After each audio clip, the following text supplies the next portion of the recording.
This trade here on Binance Futures is just another example of why I rely only on my own trading strategy. It took me years to create, but now it feels like second nature. So that's why all the time I tell my students and viewers that it's important to create your own trading strategy or master one that really works.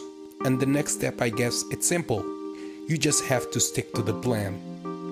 Follow the rules, respect your money management method, and perhaps you will have the same result as I'm doing here. A good strategy will give you good winning signals, and a great strategy will tell you when to avoid the losing trades.